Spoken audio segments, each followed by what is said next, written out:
Hey everyone, welcome to another episode of Vital Stories. So आज के हमारे जो गेस्ट हैं, she is the university topper. So please help me in welcoming Dr. Meenakshi from IGM to Shimla.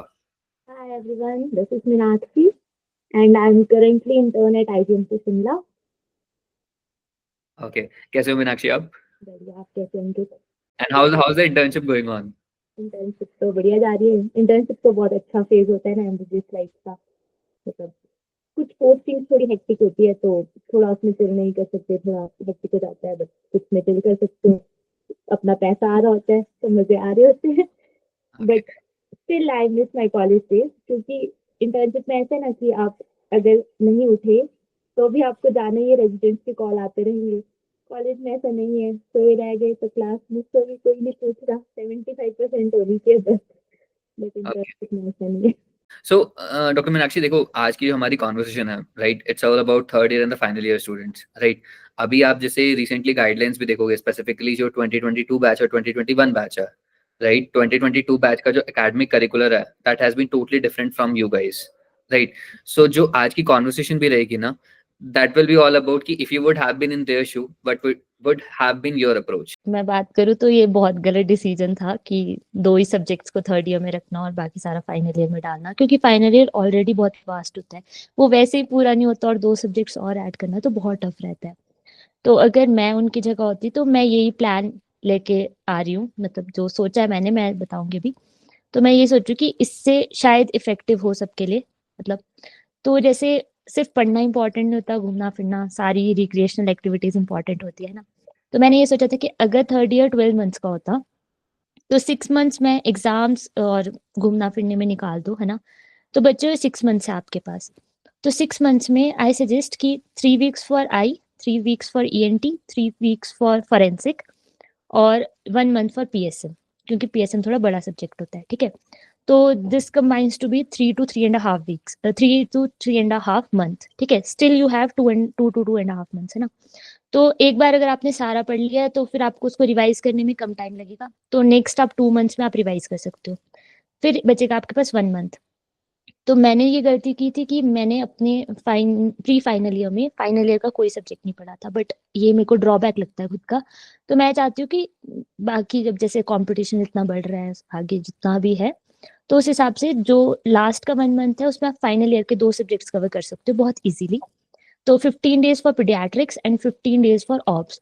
ये दोनों subjects को combination मैंने इसलिए रखा क्योंकि ऑब्स और पीडियाट्रिक्स के कॉन्टिन्यूएशन में आप कर सकते हो, क्योंकि ऑब्स में आप पूरा प्रेगनेंसी स्टडी करते हो और फिर आफ्टर बर्थ पीडियाट्रिक्स में आप बेबी का पूरा ग्रोथ डेवलपमेंट डिस्कस कर सकते हो। और ये इतने बड़े सब्जेक्ट्स नहीं है कि ये 15 डेज में कवर नहीं हो पाए। अगर यही बात फिर आगे हम फाइनल ईयर में करें, तो मैंने फाइनल ईयर का भी जो सीक्वेंस सोचा था अपने दिमाग में, तो उसमें भी मैंने इनके लिए स्लॉट रखा है फिर से, ऐसे नहीं कि अभी पढ़ लिया तो बाद में नहीं पढ़ने को मिलेगा, वैसा रखा था। तो अगर मैं उनकी जगह होती तो मैं ये करती जो मैंने भी बताया, 3 weeks for short subjects, 1 month for PSM and 15 days for paediatrics and obs, कहीं obs, Okay, only obs. Fair enough. अभी देखो लेट्स सेग्रीगेट इट। अब जैसे इनका जो ड्यूरेशन है 2022 बैच का, ठीक है, उनका बेसिकली जो आइडियल टेन्योर है दैट इज 10 मंथ। मेरी डॉक्टर अनुष्का से भी बात हो रही थी, she is from JMC Chandigarh, right, she is one of the toppers. तो उनका ऐसा मानना था कि ईएनटी ऑप्था जो है बहुत वॉलेटाइल सब्जेक्ट्स है, स्पेसिफिकली ऑप्था, राइट, क्योंकि पिक्चर्स होती हैं तो इट्स बिकम्स वेरी डिफिकल्ट। तो अगर लेट्स से कोई स्टूडेंट है, ठीक है, उसको ऑप्था अभी पढ़नी चाहिए आपके हिसाब से, लाइक शुरू में एक बार सिलेबस कंप्लीट हो जाए उसके बाद वो पीडीएफ उठाए?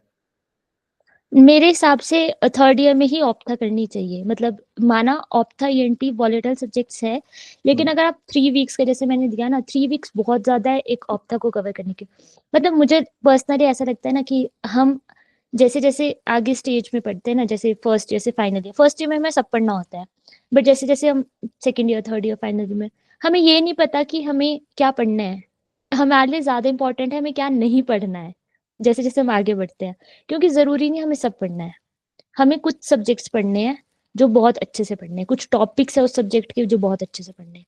तो आईएनटी में ऐसे बहुत सारे टॉपिक्स है जो आपको अच्छे से आने चाहिए, जो आपके आगे भी काम आएंगे। मैं पर्सनली इसलिए सजेस्ट कर रही हूँ कि आईएनटी थर्ड ईयर में करना चाहिए, क्योंकि आपकी पोस्टिंग्स आईएनटी की थर्ड ईयर में ही होगी, है ना।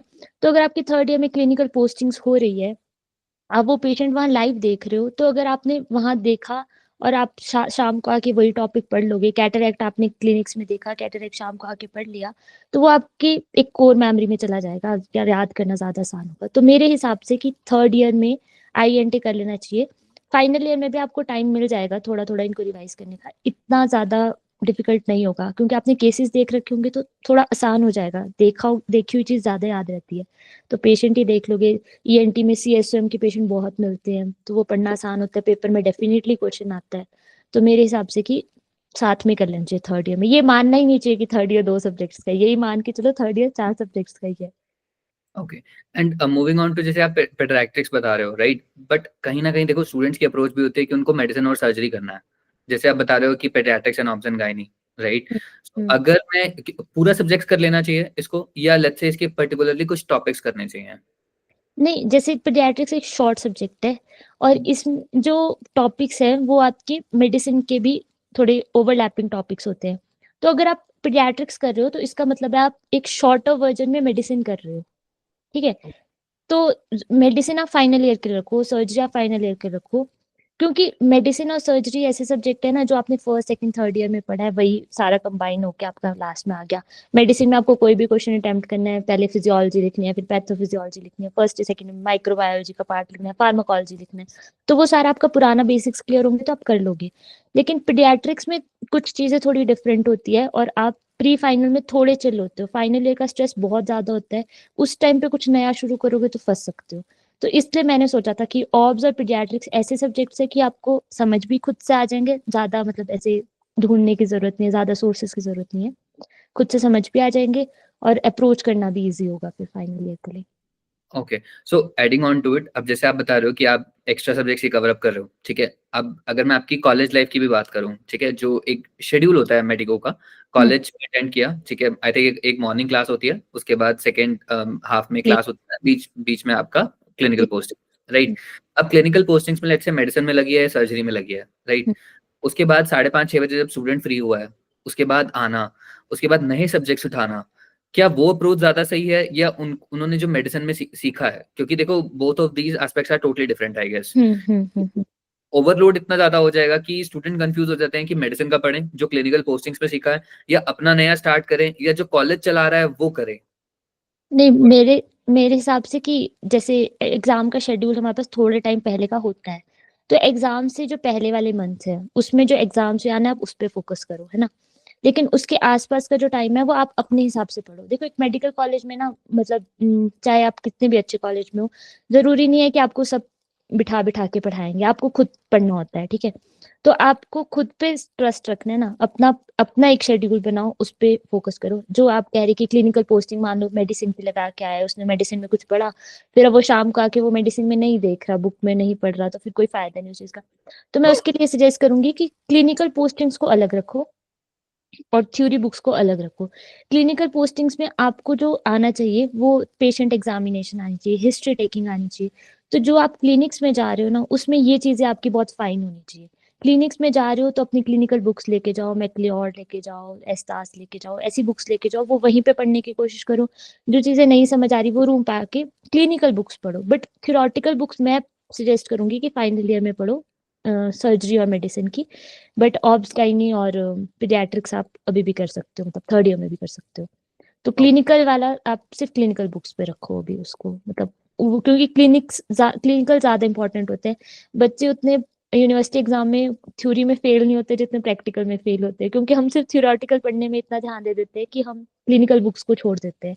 तो क्लिनिकल बुक्स पढ़ो उस टाइम पे थर्ड ईयर में अपने। ओके। सो अब जैसे मैं बुक्स की बात करूं, अगर मैं थर्ड ईयर का ENT, ophtha, forensic and PSM, इसके लिए स्टैंडर्ड टेक्स्ट बुक्स कौन से रेफर करनी चाहिए? आई के लिए खुराना थी, ENT के लिए ढींगरा थी, PSM मैंने पार्क और विवेक जैन से करी थी, और जो फॉरेंसिक थी उसकी इग्नेशियस करी थी। विश्वास भी अच्छी बुक है, तो कोई भी कर सकते हो। मेरा मेरा सिंपल एक मानना है, मतलब जब मैं कोचिंग में थी अपनी नीट UG की कोचिंग में, उस टाइम पे मेरे एक सर ने लाइन बोली थी, और आज तक मेरा वही प्रिंसिपल फॉलो करती हूँ मैं, कि it's not important to read many books, it's important to read one book many times. तो मैं आज तक उसी प्रिंसिपल पे हूँ, मैं बहुत ज्यादा सोर्सेज के पीछे नहीं भागती हूँ। मैं एक सोर्स को भगवान मान के उसी पे स्टिक रहती हूँ और उसी को बार बार रिवाइज करती हूँ। तो बस आपको ये है कि आपको वो सोर्स वो चूज करना है जो आप बाद में रिवाइज कर सको। आपने कोई सोर्स इतना वास्ट चूज कर लिया, मैं सोचूं हैरिसन भगवान है, अब मेरे को पता है मैं हैरिसन रिवाइज नहीं कर सकती हूँ, तो मैंने हैरिसन को चूज ही नहीं किया एज अ सोर्स। तो अपना सोर्स वो चूज करो जो आपको पता हो, आप में कितना पोटेंशियल आप रिवाइज कर सको, तो बस ओके। उसी पे रहो। And platform wise third year में आपने क्या यूज किया था? प्लेटफॉर्म वाइज मैंने मैरो यूज किया था। फॉर IENT मैंने मैरो से किया था। PSM मैंने बुक्स ही पढ़ी थी, PSM के लिए मैंने कोई प्लेटफॉर्म यूज किया था। और फॉरेंसिक भी मैंने बुक ही पढ़ी थी। ओके। एंड कंसिडरिंग अगर मैं नोट्स की बात करूं, how how do you prepare your own notes? और लाइक अगर आप मैरो के भी नोट्स यूज कर रहे थे तो what was your ideal approach for that? मैं थोड़ी आलसी किस्म की हूँ, मुझसे लिखा नहीं जाता है तो मैंने खुद के नोट्स तो नहीं बनाए थे, तो मैं मैरो की नोट्स पे स्टिक रही थी IENT के लिए। और जैसे जो मार्किंग्स होती है ना, हम सीनियर से मार्किंग्स लेते थे, तो IENT की बुक की मार्किंग्स पढ़ लेते थे। तो मेरे पास मैं अभी बता देती हूँ कि मेरे पास बहुत अच्छी मार्किंग्स है, स्टार फैक्टर IENT करके 2 PDFs है। तो वो मेरा खुद का एक पर्सनल टेलीग्राम ग्रुप है, ये कोई प्रमोशन नहीं है, बट मैं ऐसे बता रही हूँ कि किसी को ज्वाइन करना हो तो अंकित आप लिंक डाल देना डिस्क्रिप्शन में। उसमें सिर्फ थर्ड ईयर नहीं, first year to final year जितना भी इम्पोर्टेंट सोर्सेज है, कंटेंट है, सब कुछ है उस ग्रुप में। तो मैंने पर्सनली उस ग्रुप को बहुत अच्छे से मेंटेन करने की कोशिश की, क्योंकि मैं चाहती थी कि मेरी जूनियर्स को आगे हेल्प हो। तो अगर कोई ज्वाइन करना चाहता है तो प्लीज उसे ज्वाइन करना, उसमें आपको सारे कंटेंट्स मिलेंगे। और मैं थर्ड ईयर वालों को कहूंगी कि IENT के लिए उसमें 2 PDF है, स्टार फैक्टर I और स्टार फैक्टर ENT। ये दोनों PDFs बहुत ज्यादा अच्छी है, अगर आप ये टॉपिक्स कवर करते हो तो आप बहुत अच्छा स्कोर कर सकते हो। ओके। सो डॉक्टर मीनाक्षी, अगर मैं इसी में एक पॉइंट ऐड ऑन करूं, अब देखो जैसे नेक्स्ट के लिए भी बहुत ज्यादा chaos चल रहा है, ठीक है? चलो, that is still there are lot of uncertainty factors, let's keep it aside. But कहीं ना कहीं देखो MCQs के लिए एंड साइमल्टेनियसली होता क्या है, लेट्स से जिसके एस्पिरेशंस बहुत हाई हैं वो थर्ड ईयर में अपनी प्रिपरेशन शुरू कर देता है, राइट? एंड आई होप आपने भी कहीं ना कहीं अपने आप को उस तरीके से तो अलाइन करा ही होगा। बट अगर मैं प्रिपरेशन परस्पेक्टिव से भी बात करूं, अब लेट्स से आपने बोला कि आप रिसोर्सेज वगैरह यूज कर रहे थे, right? And simultaneously you were making your own notes. And talking about MCQs, were you doing MCQs simultaneously? मैंने नहीं किए, मैं बता रही हूँ, ये भी मेरी गलती थी। मैं बहुत ज्यादा गलतियां की हुई है, तो मैं चाहती कि आगे करूँ। तो मैं पर्सनली शुरू शुरू में होता है ना, जैसे वीडियो देख रहे हो तो उसके साथ साथ में क्वेश्चन लगाती थी। शुरू शुरू में 4-5 वीडियो में किया ऐसा, फिर उसके बाद टाइम नहीं मिलने लगा, फिर छोड़ दिया। बट वो गलती थी मेरी। तो मैं ये चाहती हूँ कि अगर आप कर रहे हो, कोई सोर्स यूज कर रहे हो, मैं अपना पर्सनली बताती हूँ, मैंने IENT मैरो से पढ़ा था। और बुक से मैंने स्टार फैक्टर्स की जो मार्किंग्स थी वो पढ़ी थी बस। ठीक है, ये मेरा था थर्ड ईयर का मेन। और फॉरेंसिक और PSM इतना वास्ट नहीं है। PSM को वास्ट मानते हैं, बट जैसे जो प्रोग्राम्स वगैरह थे वो मैंने विवेक जैन से कर लिए थे, बाकी ऊपर ऊपर से पार्क पढ़ ली थी। तो उससे हो जाता है। मेन होता है IENT, क्योंकि थोड़े वॉलेटाइल थे। तो मेरा यही था कि मैंने मैरो किया था IENT के लिए, और साथ में मैंने मार्किंग्स की थी जो स्टार फैक्टर मैं बता रही हूँ। तो उससे मेरा हो गया था। बट मैं पर्सनली सजेस्ट करूंगी, अगर आप मैरो की वीडियोस देख रहे हो, बहुत ज्यादा नहीं है IENT की, छोटे सब्जेक्ट्स है, तो 40 के आसपास ही है शायद, जितना मुझे ध्यान है। तो आप साथ साथ में क्वेश्चन लगा सकते हो। आज वीडियो देख ली ना, कल नेक्स्ट वीडियो देखने से पहले पिछली वीडियो के उसमें साथ में कस्टम मॉड्यूल आता था, तो वो आप साथ में लगा सकते हो। मैं पर्सनली सजेस्ट करूंगी कि ये करना चाहिए। मैंने नहीं किया, बट तुम करो, प्लीज करो। इसके अंदर मतलब जैसे आप जो शेड्यूल था आपका, कितने घंटे पढ़ते थे आप?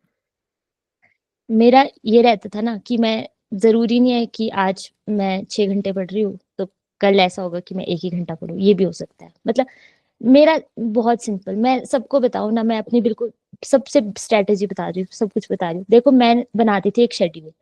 मेरा शेड्यूल होता था, सबसे पहले बनाना आपको एक रियलिस्टिक शेड्यूल। मैं बना लूं कि एक दिन में ऑब्स खत्म करूंगी, मुझे पता है नहीं है मेरे बस की, मैं ये नहीं करती थी। ऑब्स के कुछ टॉपिक उठाए, ये मेरे शेड्यूल का आज का टारगेट है। ठीक है, उस टारगेट को लेके मेरे को काम करना है। अब वो टारगेट मेरा, अगर मैं 4 बजे पढ़ना शुरू करूँ, 6 बजे खत्म हो रहा है, तो 6 बजे के बाद मजाल है मैं एक बार भी कोई और किताब उठा लूं, मेरा टारगेट पूरा हो, बाकी जाए दुनिया भाड़ में। ठीक है। लेकिन अगर मेरा वो टारगेट अचीव नहीं हुआ, मैंने पूरे दिन मस्ती मार ली, तो मैं 12 बजे भी बैठ के चाहे 4 बजे तक जागती रहूंगी, लेकिन वो टारगेट पूरा करूंगी। तो मेरा बस ये मानना है कि जरूरी नहीं आवर्स कितने हैं आपके पढ़ने के, आप एक टारगेट सेट करो और वो टारगेट आप अचीव करके सो, बस इतना होना चाहिए। तो सबसे पहले एक शेड्यूल होना चाहिए आपके पास, उस शेड्यूल का रियलिस्टिक टारगेट्स होने चाहिए, सबसे इंपॉर्टेंट। और दूसरा ये होना चाहिए कि आप उसमें प्रायोरिटाइज करो। मैं ये नहीं कह रही कि एक दिन में सिर्फ एक सब्जेक्ट्स पढ़ो, ऑप्स पढ़ रहे साथ में पीड्स कर लो, तो जो बोरिंग सब्जेक्ट है वो आप पहले निपटाने की कोशिश करो, प्रायोरिटाइज करो ना, क्योंकि बोरिंग वाले में आपको थोड़ा फ्रेश माइंड चाहिए, जब पढ़ने बैठे थोड़ा फ्रेश माइंड होता है, तो जो सब्जेक्ट नहीं पसंद उसको पहले निपटा के खत्म करो, क्योंकि अगर आप थोड़े स्लीपिंग वाले फेज में भी होगे ना तो आप अपना फेवरेट सब्जेक्ट कर लोगे कवर, टारगेट अचीव हो जाएगा। लेकिन जो बोरिंग सब्जेक्ट है उसको बाद में रखोगे, नींद भी आ रही होगी, तो टारगेट कभी अचीव ही नहीं होंगे।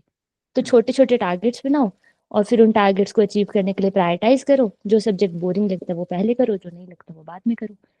ये सिंपल स्ट्रैटेजी, कंसिस्टेंसी होनी चाहिए, बाकी तो कुछ नहीं है। सो अभी जैसे आपका जो शेड्यूल रहा भी है, ठीक है, अब लेट्स से अगर मैं इसी में एक छोटा सा ऐड ऑन करूं, क्योंकि लेट्स से कि देखो फर्स्ट ईयर और सेकंड ईयर में किसी स्टूडेंट ने अगर इतना अच्छा नहीं किया, लेट्स से हम्म, मतलब due to lack of non seriousness या मतलब एनीथिंग, होता है। हाँ, तो लेट्स से उसका क्या आइडियल प्लान ऑफ एक्शन होना चाहिए? मेरे हिसाब से जो बीत गया सो बीत गया, तुम पास होके थर्ड ईयर में आ गए हो अभी, है ना, तो पहले थर्ड ईयर और फाइनल ईयर संभाल लो। ठीक है, अगर आप फाइनल ईयर अच्छे से कर लोगे ना तो आपको मोस्ट ऑफ द फर्स्ट और सेकंड ईयर कवर हो जाएगा। ठीक है, क्योंकि आप अगर ये रिवर्स हो गया ना, अब पहले मैं कह रही थी ना मेडिसिन आपको तब आएगी अगर आपने एनाटॉमी, फिजियो, बायोकेमी सारा पढ़ा होगा, लेकिन अगर आप सीधे मेडिसिन पढ़ोगे ना तो उसमें उसने वो सारी चीज कवर की होगी, तो आप रिवर्स भी जा सकते हो। फिर आप मेडिसिन में थोड़ा ज्यादा टाइम लगा दो ताकि आपका पुराना बेसिक्स थोड़ा क्लियर हो। तो फिर जो हो गया वो हो गया, बट थर्ड और फाइनल ईयर को थोड़ा सीरियस होके कर लो, ताकि इंटर्नशिप में फिर आपको रिवाइज करने के लिए फर्स्ट और सेकंड ईयर के सब्जेक्ट्स बचे रहे, ताकि अगर आपको नीट पीजी या नेक्स्ट जो भी अप्रोच करना है, तो जो हो गया अभी उस पे रिग्रेट करने से अच्छा है कि जो आपके पास टाइम है उसको अच्छे से यूटिलाइज करो। तो थर्ड ईयर फाइनल ईयर बहुत अच्छे से कर लो और फिर इंटर्नशिप में फर्स्ट और सेकंड ईयर्स पे थोड़ा अच्छा अप्रोच कर लेना। ओके, सो देखो हम जैसे इतना एम्फोसाइज कर रहे हैं रिविजन्स और कंटेंट के लिए, बट एग्जाम में देखो मैटर ये नहीं करता कि हमने कितना पढ़ा है, मैटर ये करता है हमने कितना याद है, और उस याद की वजह से भी हम कितना रिप्रोड्यूस कर पाते हैं। आई एम श्योर, देखो अब मैं आपके बैच में ऑलमोस्ट सभी को जानता ही हूँ, राइट, चाहे इवन बाकी कॉलेजेस में भी हैं, इन टर्म्स की जो आपकी अप्रोच रही है एग्जाम को लिखने के लिए, right, I am sure there would be people, हो सकता है कि there might be strong possibility कि जिनको आपसे ज्यादा पता होगा, ऐसा ही है। हाँ, but what makes you different from rest of your batchmates? देखो मेरे को सबसे मतलब अपना पर्सनली जो मुझे खुद के बारे में अच्छा लगता है मैं अपनी तारीफ नहीं करी, बट मुझे मेरी पेपर प्रेजेंटेशन बहुत ज्यादा अच्छी लगती है। आप देखो सबको बराबर आता होता है, लेकिन आपको क्या थोड़ा एक्स्ट्रा मार्क्स ला पा रहे हैं वो चीज है आपकी पेपर प्रेजेंटेशन। एमबीबीएस में सबको लगता है कि ये बोर्ड्स के एग्जाम थोड़ी है कि हम पेपर डेकोरेट करें या ऐसा कुछ, बट मैं थोड़ा अलग चलती हूँ ना। मैं पेपर भी अपना डेकोरेट करती थी और मैं साथ में मतलब एक सीक्वेंस होता है, आप मान लो कोई भी आपको डिजीज आई जैसे, तो फिर आपको उसके बारे में पहले उसकी डेफिनेशन, ठीक है, फिर अगर उसके टाइप्स है तो वो टाइप्स, फिर उसकी पैथोफिजियोलॉजी, इटियोलॉजी ऐसे कर दिया आपने। उसके बाद आपने उसका मैनेजमेंट, मैनेजमेंट में फिर आपका डायग्नोसिस और ट्रीटमेंट। इस सीक्वेंस में अगर आप कोई भी आंसर कर रहे हो ना तो वो आपका गलत हो ही नहीं सकता। मेरे पास ना अपना एक आंसर शीट पड़ी है, मैं लाइव भी थी दिखाने को, तो मैं दिखाऊंगी ऐसे, मुझे पता है इतने अच्छे से तो नहीं दिखेगी बट मैं ऐसे दिखाऊं तो मैं, ये मेरे ऐसे आंसर हाईलाइटेड होते हैं, तो जैसे ये सीएसएम का क्वेश्चन था तो इसमें इसकी डेफिनेशन हो गई, फिर इसके टाइप्स में मैंने पूरा पैथोफिजियोलॉजी, इटियोलॉजी सब कुछ एक्सप्लेन करा, फिर ऐसे मैनेजमेंट एक्सप्लेन करा। तो थोड़ा अगर पेपर प्रेजेंटेबल हो तो टीचर का मन करता है पेपर पढ़ने का, क्योंकि सारी आंसर शीट सेम होएगी, आपकी आंसर शीट डिफरेंट दिखनी चाहिए तब टीचर को पता लगेगा कि कुछ डिफरेंट दिखाना चाहता है। तो अगर आप थोड़े अच्छे पॉइंट में लिखोगे, डायग्राम्स बनाओगे, तो मैं डायग्राम्स बनाती थी हर क्वेश्चन में, ग्राफ्स है तो ग्राफ बना दिए, फ्लो चार्ट के फॉर्म में लिखो आप आंसर्स, तो ये ज्यादा स्कोरिंग हो जाता है आपके लिए अगर आप यूनिवर्सिटी एग्जाम्स की बात करो।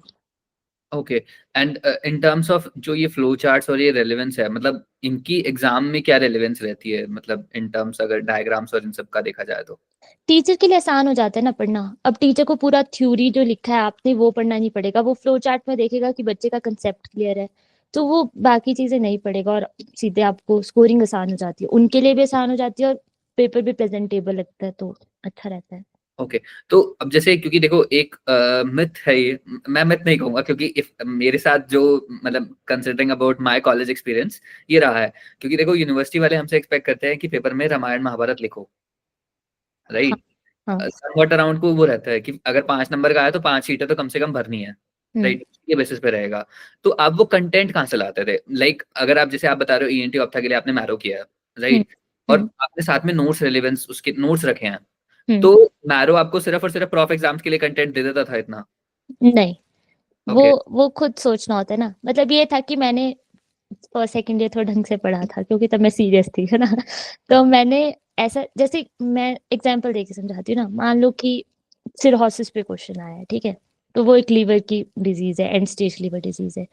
तो मैं सबसे पहले लीवर का रोल बताऊंगी। मतलब मैं कंटेंट, अब कंटेंट बढ़ाना ऑब्वियसली सबको करना पड़ता है, ये है ना। तो मैं पहले लीवर का मेन रोल क्या है बॉडी में, वो सारी चीजें बताऊंगी। उसकी थोड़ी एनाटॉमी बता दी, थोड़ा उसका फिजियोलॉजी बता दी कि एनाटॉमी लीवर इस क्वाड्रेंट में होता है हमारी बॉडी में, और उसके ये रोल्स रहते हैं हमारी बॉडी में, ठीक है। लेकिन अब अगर हम इन जैसे स्मोक, अल्कोहल वगैरह इनटेक करेंगे तो उसकी वजह से लीवर खराब हो जाएगा, है ना। तो इन एटियोलॉजी फैक्टर से हमारा लीवर खराब होगा। उस खराब होने स्टेज को सिरोसिस बोलते हैं। फिर मैं सिरोसिस पे आऊंगी, फिर सिरोसिस के टाइप्स बताऊंगी, फिर हिस्टोपैथोलॉजी ऐसे होगी। ऐसे करके मतलब पेपर अटेम्प्ट करने का एक तरीका होता है। आप सीधे सिरोसिस पे सीधे लिख दो एंड स्टेज लीवर डिजीज, ये तो सबको पता है, सब लिख रहे हैं ये चीज। आपको क्या डिफरेंट बना रहा है कि आपको पता है कि एंड स्टेज लीवर डिजीज हुई तो लीवर का रोल क्या था कि वो खराब हुआ, इस वजह से सिरोसिस में अब क्या दिक्कत आ रही है। तो बताना होता है कि आपको चीजें आती है। मैं आपको एक एग्जाम ट्रिक भी बताऊंगी जो मतलब मैं फॉलो करती थी। मैं सारे राज खोल रही हूँ कि क्या करना चाहिए। पहली बात, पेपर प्रेजेंटेशन अच्छी होनी चाहिए। दूसरा, मैं पर्सनली करती थी, देखो एग्जामिनर के जब आपका वाइवा ले रहा है ना, वो सेट पॉइंट लेके घूम रहा है कि 5 मिनट ही वाइवा होता है। जैसे सबके पास टाइमर लगा होता है ना कि आप इतनी देरी वाइवा ले सकते हो, ठीक है। तो अब वो 5 मिनट से ऊपर एक्सटेंड नहीं कर सकते, ठीक है। 5 मिनट तक आपको उस एग्जामिनर को फेस करना है। अब आपके पास क्या ट्रिक्स है, अगर आपको नहीं आता सॉरी करके आप ऐसे कर दो, बट आपको तो मार्क्स लेने हैं, तो इसकी मैं स्ट्रैटेजी बताती हूँ। एक वो होता है एग्जाम्पल से, जैसे बेबिंस्की रिफ्लेक्स होता है, पैर में करते हैं हम ऐसे कर, पैर को ऐसे स्ट्रोक करते हैं, फिर रिफ्लेक्स देखने को मिलता है। तो किसी में फुट नहीं होता तो फिर हम लेग पे करते हैं, किसी में फुट नहीं होता तो हम लेग पे करते हैं, और इसका अपर लिम्ब में भी होता है। तो मेरे से सर पूछेंगे बेबिंस्की करके दिखाओ, तो मैंने बेबिंस्की किया, साथ साथ में बोल दूंगी सर इस पेशेंट का तो म्यूट है, बट अगर कई पेशेंट में फुट नहीं होता तो हम लेग पे भी कर सकते हैं। सर का क्वेश्चन नेक्स्ट डेफिनेटली यही है कि ठीक है लेग पे कैसे करते हैं, 4 मैन्यूवर मैं बताऊंगी। सर बट कई पेशेंट अगर एम्पुटेटेड हो तो हम अपर लिम्ब में भी कर सकते हैं। फिर ऐसे ऐसे करके 5 मिनट निकल गए आपके। टीचर को लगेगा जो पूछा इसने तो सारा बता दिया। मैं सिर्फ ट्रिक्स बता रही हूँ, ठीक है। ये कुछ ऐसे ट्रिक्स होती है कि आपको 5 मिनट निकालने हैं और आपको अच्छा स्कोर करना है। तो आपको अपना वाइवा उधर ले जाना है जो आपने पढ़ा है। ये तो मैं एग्जाम्पल दे रही हूँ, मैं ये पढ़ के गई थी तो मैं ऐसे घुमा दिया टीचर को। मैं एग्जाम्पल दे रही हूँ सर। तो ये चीजें कर सकते हो। ग्रेट, ठीक है। So moving on to the next question. अब देखो मेरा जब क्योंकि मेरी जब आपके सीनियर्स वगैरह से भी बात हुई है ना, तो जब मेरा डिस्कशन हुआ था तो उन्होंने एक पॉइंटर्स बताए थे, मतलब इट वाज अ फीडबैक कि मीनाक्षी का क्लिनिकल एक्सपोजर बहुत अच्छा है, right. I got to know from many of your seniors, right. मैं नाम नहीं मुझे लूंगा। भी आपसे पता लगा। तो द थिंग इज कि अब जैसे मान लो क्योंकि देखो फर्स्ट ईयर और सेकंड ईयर, फर्स्ट ईयर में तो चलो इतनी नहीं होती क्लिनिकल पोस्टिंग्स भी, सेकंड ईयर में हिस्ट्री टेकिंग्स और जनरल ऑब्जर्वेशंस रहती है। थर्ड ईयर में there is some sort of maturity which is expected out of third year students, चाहे वो डिफरेंशियल डायग्नोसिस हो या in terms of history takings हो, एक्सेट्रा एक्सेट्रा। अब जो थर्ड ईयर का पोस्टिंग्स है, जो स्टूडेंट जा भी रहा है पोस्टिंग्स में, आपके हिसाब से उसको पोस्टिंग्स अगर लगानी है तो उसकी क्या ऑब्जर्वेशन होनी चाहिए कि या दीज आर द पैरामीटर्स कि आप अगर पोस्टिंग्स में जा रहे हो तो यही सारी चीजें सीखो आप उसमें? मेरा पर्सनल, जैसे देखो 3 घंटे की पोस्टिंग होती है, केस एक ही बंदा लेता है, बाकी जो 19 बच्चे बैठे हैं वो गप्पे मार रहे होते हैं। ये फैक्ट है, ठीक है। तो मैं सिंपली ये बताऊंगी कि जब वो 19 बच्चे बैठे हैं, तो आप, मैं नहीं कह रही गप्पे ना मारो, मैं बता रही हूँ ना, मजे करना इंपॉर्टेंट है यार लाइफ में, हम सिर्फ पढ़ने थोड़ी आए हैं यहाँ पे।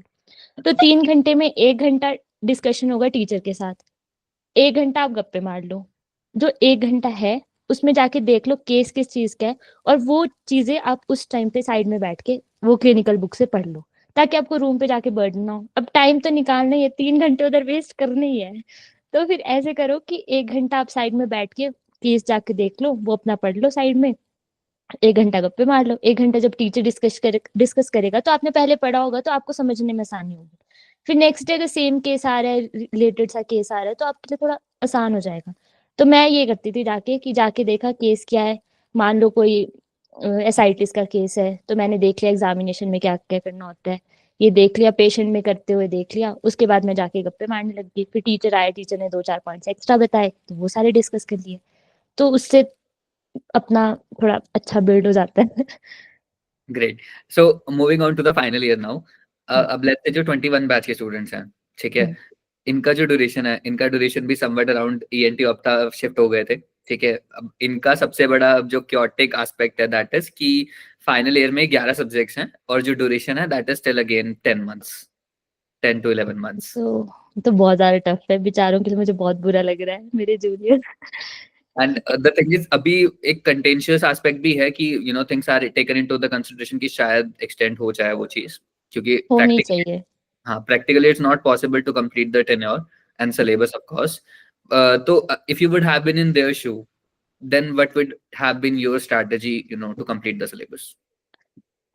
मैं ये सजेस्ट करूँगी, जो 3 मेजर सब्जेक्ट्स हैं, मेडिसिन, ऑब्स गायनी और सर्जरी, है ना? 1-1 मंथ ईच। ये डिजर्व करते हैं सब्जेक्ट्स, 1 मंथ ईच डिजर्व करता है। इसमें ऑब्स आपने 15 दिन पहले पढ़ी है, तो आप इसमें ऑब्स को कम टाइम दोगे। अगर मतलब 10 दिन भी दोगे, 20 दिन आप गायनी के लिए करोगे, तो आपके 3 महीने में मेजर सब्जेक्ट्स कवर हो जाते हैं, ठीक है? उसके बाद बचा आपके पीडियाट्रिक्स, आईईएनटी, जो छोटे-छोटे सब्जेक्ट्स है। 2 वीक्स ईच करोगे तो 1.5 महीना हो गया ये, 4 एंड अ हाफ मंथ्स, ठीक है? फाइनल ईयर में थोड़े कम मस्ती कर लेना। यही बोल सकती हूँ, क्योंकि टाइम थोड़ा कम है। उसके बाद बचे छोटे 4 सब्जेक्ट्स, है ना? Ortho, derma, psychiatry and anesthesia, radiology. Hmm, ये छोटे। मैं अगर यूनिवर्सिटी एग्जाम्स की बात करूँ, तो रेडियोलॉजी, एनेस्थीसिया में बहुत ज़्यादा क्वेश्चन नहीं आते हैं। कुछ सिलेक्टिव क्वेश्चंस हैं जो आते हैं, और उनके लिए बहुत ज़्यादा नहीं पढ़ना पड़ता। तो मैं ये नहीं सजेस्ट करूँगी कि कोई पूरी-पूरी बुक्स पढ़ो, मैं नहीं सजेस्ट करूँगी। इनको आप इंटर्नशिप के लिए रख सकते हो, 1-1 हफ्ते में आप बाद में इनको कवर कर सकते हो। तो रेडियो एनेस्थीसिया के जो सिलेक्टिव क्वेश्चंस हैं, पता होते हैं सब, वही आते हैं, रिपीटेड आते हैं। एपिड्यूरल एनेस्थीसिया ही आएगा, रेडियो में अल्ट्रासाउंड का प्रिंसिपल ही आएगा। कुछ क्वेश्चंस, और ये ज़्यादा स्कोरिंग भी नहीं होती, 5-5 नंबर के होते हैं, तो आप इनको वही करो, ठीक है? फिर बचा डर्मा, साइकियाट्री और क्या बचा? डर्मा, साइकियाट्री ही बचा शायद, है ना? तो डर्मा साइकियाट्री का मैं ये बताऊँगी कि इनसे ज़्यादा क्वेश्चंस आते हैं, ये स्कोरिंग भी होते हैं, और इनमें भी कुछ सिलेक्टिव टॉपिक्स ही पढ़ने होते हैं। मैं बहुत आलसी थी, मैं बता रही, मैं नोट्स नहीं बनाती थी, बट मैंने डर्मा साइकियाट्री के स्पेशली नोट्स बनाए उन टॉपिक्स से, सिलेक्टिव टॉपिक्स के। ज़्यादा बड़े नोट्स नहीं है, 15-15 पेजेस के नोट्स हैं, तो उससे आपके मेजर सारे टॉपिक्स कवर हो रहे हैं। तो मैं फोकस करो आप अपने मेन सब्जेक्ट्स पे। Medicine, obs gynae, surgery 1-1 months दो इनको। पीडियाट्रिक्स को 2 हफ्ते काफ़ी है अब। ऑर्थो भी अब मेजर सब्जेक्ट में आ जाता है, तो ऑर्थो को आप 2 से 3 हफ्ते दे सकते हो।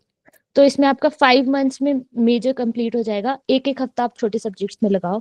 अपने खुद के नोट्स बनाओ, या मेरे नोट्स करने हैं तो मेरा वही टेलीग्राम ग्रुप में है वो नोट्स, तो आप उनको निकाल सकते हो। मैं तो उस टाइम पे सबके फ़ायदे के लिए बन गई। मैं भी खुश हूँ, काम आ रहे हैं सबके। तो उनसे पढ़ लो, बहुत ज़्यादा है, मोर देन सफिशिएंट नोट्स है। तो छोटे सब्जेक्ट्स पे ज़्यादा टाइम इन्वेस्ट ना करो, बड़ों पे करो। और फिर मेन आपका रिवीजन, मैं बार-बार यही कह रही हूँ ना कि बहुत ज़्यादा पढ़ना ज़रूरी नहीं है। कम पढ़ो, लेकिन उसको बहुत बार पढ़ो कि वो गलत ना हो जो आ रहा है पेपर में। जो रेयरेस्ट ऑफ डिजीज़ेज़ है वो आएँगी पेपर में, बट वो सिर्फ़ कॉन्स्टिट्यूट करेगी 5%। बाकी 95% वही है जो इम्पोर्टेंट है, जो आपको आगे फेस करना होगा। एक एमबीबीएस को ना इमरजेंसीज़ ट्रीट करना आनी चाहिए, ना कि रेयर डिजीज़ेज़ ट्रीट करने आनी चाहिए। रेयर डिजीज़ेज़ आप रेफर कर दोगे, लेकिन इमरजेंसी है, आप किसी पीएचसी में बैठे हो, कोई डायबिटिक कीटोएसिडोसिस आ गया, थायरोटॉक्सिकोसिस आ गया, स्ट्रोक, एमआई, ऐसे पेशेंट आए ना, तो बेसिक मैनेजमेंट इतना आपको आना चाहिए ना, और यही क्वेश्चंस बार-बार रिपीट होते हैं। अभी मेरे को अभी पता लगा कि जूनियर्स के एग्ज़ाम में ना एस्पेजिलोसिस पे 10 मार्क्स का क्वेश्चन आया था। नो डाउट वो मार्क्ड नहीं था, मेरे टाइम पे भी मार्क नहीं था। तो मैं भी ऐसे थी कि यार एस्पेजिलोसिस पे कौन डालता है 10 नंबर का केस, ये तो नहीं डिज़र्व करता। बट फिर अभी जैसे मैं पल्मोनरी में पोस्टेड हूँ, आज मेरा सेकंड डे था। पल्मोनरी में मोस्ट ऑफ द बेड जो ऑक्यूपाइड है वो एस्पेजिलोसिस के पेशेंट की है। तो टीचर ने वही देखा ना कि क्या आजकल चल रहा है। तो ये अगर हम क्लिनिकल पोस्टिंग्स में जाके देखते कि ये पेशेंट्स आजकल ज़्यादा आ रहे हैं, तो प्रोबेबिलिटी ज़्यादा है कि ये क्वेश्चन पेपर में आ सकता है। मैं बता रही हूँ, पल्मोनरी में मोस्ट ऑफ द बेड एस्पेजिलोसिस के थे। तो मुझे लगा कि गलत नहीं डाला उन्होंने क्वेश्चन, 10 मार्क्स डिजर्व करता है अब एस्पेजिलोसिस, इतना कॉमन हो गया है। तो वही बात है कि पता होना चाहिए पढ़ना क्या है। इट्स इम्पोर्टेंट पता हो कि पढ़ना क्या है, क्या इमरजेंसी है और क्या आपको आना चाहिए। ओके, सो डॉक्टर मीनाक्षी, यहाँ पे मतलब I have two questions over here. जैसे आप बता रहे हो कि लेट्स से आपने पहला एस्पेक्ट कवर किया मेडिसिन का, राइट, कि 1 महीने में करो, एंड कंसिडरिंग चलो हैरिसन है या डेविडसन, लेट्स से डेविडसन है, ठीक है, इज इट प्रैक्टिकली पॉसिबल कि 1 महीने में मेडिसिन कंप्लीट हो जाए डेविडसन की? नहीं, वही तो बात है ना, पढ़नी सारी है ही नहीं। देखो, मैं अपना बताती हूँ, मैंने लिटरली मेडिसिन 1 मंथ में करी है। मैं बता रही हूँ, मैं भी, मेरे को, जैसे मैं मैरो का बताऊँ, मुझे मैरो की मेडिसिन बहुत फास्ट लगती है।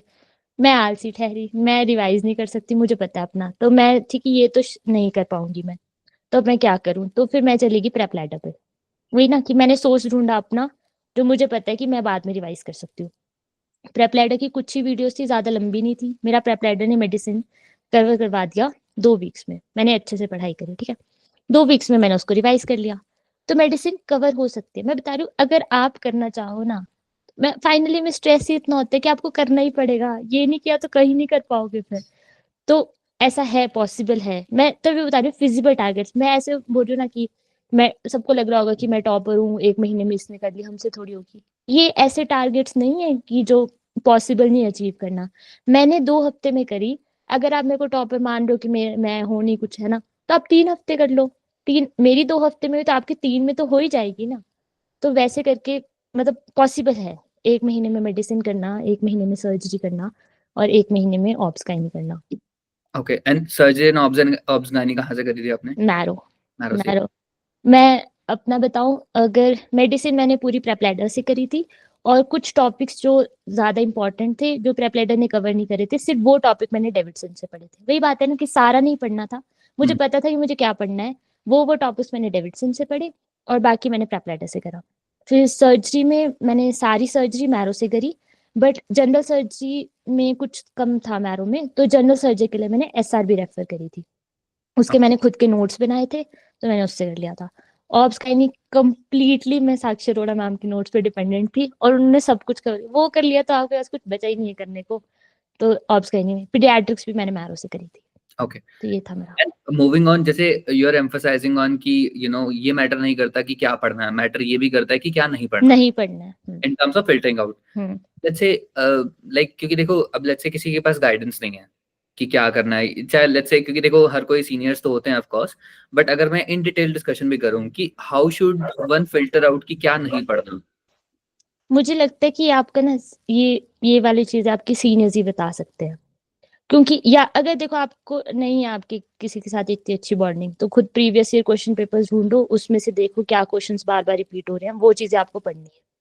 लेकिन मैं सजेस्ट करूंगी कि आपके पास सीनियर्स होते हैं, सीनियर्स के पास जाओ, बुक मार्क कराओ, और उनसे वो टॉपिक्स पढ़ो। मैं again coming back to my Telegram group, क्योंकि मैंने उसमें फाइनल ईयर के सारे सब्जेक्ट्स की मार्किंग डाली हुई है। फाइनल ईयर इंपॉर्टेंट करके एक PDF है, मैं बता रही हूँ, मैंने वो ग्रुप बहुत दिल से बनाया है, मैंने सब कंटेंट उसमें अच्छे से रखा है। तो उसमें सब है, इम्पोर्टेंट टॉपिक्स है। और बाकी दोस्त वो मार्किंग्स ले लो मेरे हिसाब से सीनियर्स से, तभी तभी सीनियर जूनियर बॉन्डिंग अच्छी होनी चाहिए। मैं, एक डॉक्टर साहब थे 18 बैच में, हमेशा उन्हीं से मार्किंग लेती थी। कोई कोई भी आके मुझे कुछ भी बोले ना कि ये वाला भी मार्क्ड है, मैं नहीं मानती। मैं बोल रही, मैं बार बार एक सोर्स पे बिलीव करती, डॉक्टर साहब ने जो बोला वो मेरे लिए पत्थर की लकीर है, उसके बाहर नहीं पढ़ूंगी मैं। क्या नाम था? डॉक्टर साहब ने, डॉक्टर प्रतीक थे 18 बैच के, तो मैं उन्हीं की मार्किंग्स पढ़ती थी। ओके, ओके, फेयर एनफ, ठीक है, ठीक है। सो अभी के लिए लेट्स से, अगर if you want to sum up the journey of final year as well, कि making the most out of it, तो आपके हिसाब से what would be the advice for them? देखो गाइस, सबसे पहले आपको अपना शेड्यूल बनाना है। मैं बार बार ये कह रही हूँ कि एक पता होना चाहिए ना, लाइफ में टारगेट्स के बिना, बिना गोल्स के चलोगे तो कहीं नहीं पहुंचोगे। तो एक गोल होना चाहिए हर डे का, उस गोल को अचीव करके ही सोना है, तब तक नहीं सोना है। तभी गोल ऐसा बनाना है जो अचीव हो सके, ठीक है। कंसिस्टेंट रहना है। मैं नहीं कह रही मजे नहीं करने, मजे भी मारो, मैंने बहुत मारे, मैं बहुत घूमी फिरी अपनी इंटर्नशिप में, फाइनल ईयर में, सब जगह घूमी मैं। बट मजे भी मारो, बट पढ़ाई के साथ भी थोड़े कंसिस्टेंट रहो। दूसरा, पेपर अटेम्प्ट करना अच्छे से सीखो। पेपर अटेम्प्टेशन जरूरी है, मैंने अपना दिखाया। तो ऐसे करोगे तो थोड़ा अलग लिखोगे, तो अलग मार्क्स आ जाएंगे। जो पढ़ा है टीचर को अपने हिसाब से वाइवा उधर ले जाना, ये स्किल्स आनी चाहिए, क्योंकि यही स्कोरिंग होती है। इसमें बस एक बार बताना चाहती हूँ, जो कई टीचर्स ऐसे होते हैं, जैसे अब मैं आगे जाके बनूंगी टीचर, है ना, तो मुझे पता है कि बच्चे ऐसा करते हैं जैसे मैंने किया है। अब मैंने ट्रिक बता दी। तो जो मेरे फाइनल ईयर के एग्जामिनर थे ना, तो मैं उनके आगे जब कर रही थी ये, तो उन्होंने मुझे बोला कि मुझे पता है तुझे ये आता है, तभी तू ये बोल रही है, अब मैं तुझसे ये नहीं पूछूंगा। तो ये कभी रिवर्स भी हो जाता है, तो ज्यादा इस पे भी कॉन्फिडेंस नहीं रहना, पढ़ भी लेना है। ऐसे नहीं कि आप हमेशा घुमा लेते हो टीचर को। मैं नहीं घुमा पाई थी अपने फाइनल एग्जाम में, तो मैं बस बता रही हूँ। तो फिर कंसिस्टेंट रहो, अपना शेड्यूल बनाओ और खुद पे ट्रस्ट करो। बार बार एक लाइन बोलूंगी कि it's not important to read many books, it's important to read one book many times. इस बात पे रहो। रिवीजन सबसे ज्यादा इम्पोर्टेंट है, जितना रिवाइज करोगे उतना अच्छा स्कोर करोगे। Well, that was gem of advice, I believe. So thank you so much, Dr. Meenakshi, for Thank your valuable inputs, and wish you all the best for your future endeavors. I Thank guess you. PG is approaching, so we are expecting a good rank from you as well, and hope to have a same conversation again, considering about your NEET PG journey. Thank you so much. All the best, सबको अच्छे से करना। Bye. Bye.